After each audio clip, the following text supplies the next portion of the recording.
ಈಗ ನಾನು ನನ್ನ ಸರ್ ನಂದು ಮನೆಯೊಂದು 3 ಬಾಗಿಲಾಗಿದೆ. ನಮ್ಮ ಕಾರ್ಯಕರ್ತರು ನಾವು ಚೆನ್ನಾಗಿದ್ದೀವಿ. ಈ ಲೀಡರ್ಗಳೇ 3 ಭಾಗವಾಗಿ ಒಂದು ದಿವಸ ಅಲ್ಲಿರ್ತಾರೆ, ಒಂದು ದಿವಸ ಇಲ್ಲಿರ್ತಾರೆ. ರವಿ ಅವರು ಬ್ಯಾಟ್ರಾಂಪುರ್ ಗುಡ್ ಮಾರ್ನಿಂಗ್ ಬ್ಯಾಟ್ರಾಂಪುರ್ಗೆ ಅಷ್ಟೇ ಸೀಮಿತ ಆಗಿದ್ದಾರೆ. ಸಮಸ್ಯೆಗೆ ಸ್ಪಂದಿಸ್ಬೇಕು, ಹೋರಾಟ ಮಾಡಬೇಕು. ಅವ್ರ ಮುಂದೆ ಬಂದು ನಾವು ಬರ್ತೀವಿ, ಬರ್ತಾ ಇಲ್ಲ ಅವರು. ಒಂದು ಸ್ವಲ್ಪ ದಿವಸ ಬರ್ತಾರೆ, ಇಲ್ಲತಾರೆ. ಇವೆಲ್ಲ ಹೋರಾಟ ಅಲ್ವಾ? ಇದೆಲ್ಲ ಹೋರಾಟ ಅಲ್ವಾ ನಾವು ಮಾಡ್ತಾ ಇರೋದು? ಮತದಾರರಿಗೆ ಕೊಡಿಸ್ಬೇಕು ಅನ್ನೋದು ಹೋರಾಟ ಅಲ್ವಾ? ಆಮೇಲೆ ನಿಮ್ಗೆ ಗೊತ್ತಿರಲಿ, ಕಳೆದ ಬಾರಿ ನಾನು 1 ಲಕ್ಷ ಮನೆಗೆ ಗುಡ್ ಮಾರ್ನಿಂಗ್ ಬ್ಯಾಟ್ರಾಂಪುರ ಮಾಡಿದ್ದೆ.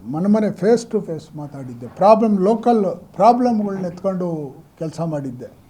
1,25,000 ಮನೆಗೆ ಗಂಗಾಜಲವನ್ನು ಕೊಟ್ಟಿದ್ದೆ.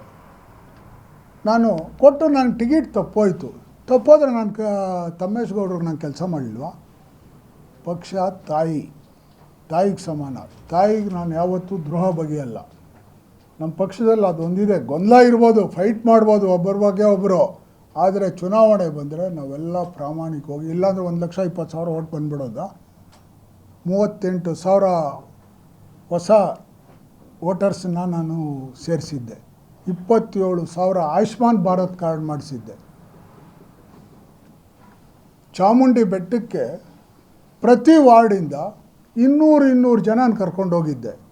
ಗ್ರಾಮಾಂತರದಿಂದ ಪಂಚಾಯಿತಿಯಿಂದ ಕರ್ಕೊಂಡೋಗಿದ್ದೆ ದೇವ್ರ ದರ್ಶನಕ್ಕೆ. ಎಲ್ಲವನ್ನು ಮಾಡಿ ಕೋವಿಡಲ್ಲಿ 1 ಲಕ್ಷ ಕಿಟ್ ಕೊಟ್ಟಿದ್ದೆ. ಕೋವಿಡಲ್ಲಿ ರೈತರಿಗೆ ಅನ್ಯಾಯ ಆಗ್ತದೆ, ರೈತರಿಗೆ ಅನ್ಯಾಯ